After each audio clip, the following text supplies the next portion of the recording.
ito po yung pinaka-bestseller Dynamic Pasta. Ito po ang tinatawag na pad thai shrimp. Meron po siyang halo na shrimp at saka yung ating lime. I-mix nyo lang po yan, tapos kung gusto nyo po ng spicy, pero slight spicy na rin po ang sauce niya ng nilagay natin. Pero kung gusto nyo po mas spicy siya, pwede nyo pong i-mix itong sa ating na tinatawag na chili flakes. Tsaka ito pong ating peanut na crusted. Ano siya? Egg? Yes. On the top lang po yan, sir. Kung pwede nyo pong i-mix, pwede rin. Alright. Nasa inyo na po kung gusto nyo lahat, ihalo nyo lahat. Ito po tinatawag na Thai Isan spare ribs. Ginagamitan po natin siya ng spare ribs na pork. Minaparinate po natin siya, tapos i-grill sauce ng yung tinatawag natin universal sauce.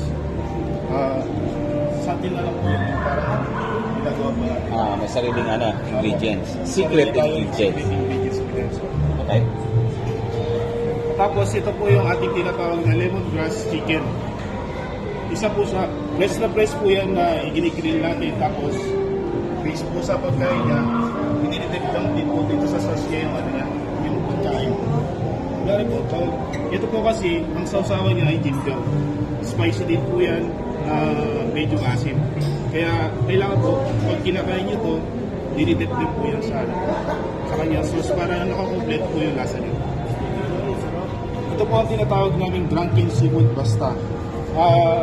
Dito po kasi, kaya po tinawag itong drunken, pero wala po itong alak. Binibase lang po dun sa sili niya kasi na sobrang spicy po kasi siya pag kinain natin. Kaya, tinatawag lang po siya na drunken. Ito po ang number 1 na bestseller din namin sa aming dessert. Ito po ang tinatawag naman na sticky rice. Ito po ang pagkain nito, pwede nyo pong halo yan sakali. Kakainin nyo po kayo sa isang taste ng sticky rice with mangga. Para yung taste po niya, magkakasundo po yung lasa ng mangga at saka yung sauce. Doon nyo po makikita yung lasa talaga niya na talagang full po yung lasa sa yung drink. Sir, closing sir, thank you. Sabi po, nagpapasalamat din po ako sa inyo sa pagdating nyo rito. At pag tingin mo sa akin pagkain, salamat po. Thank you ka.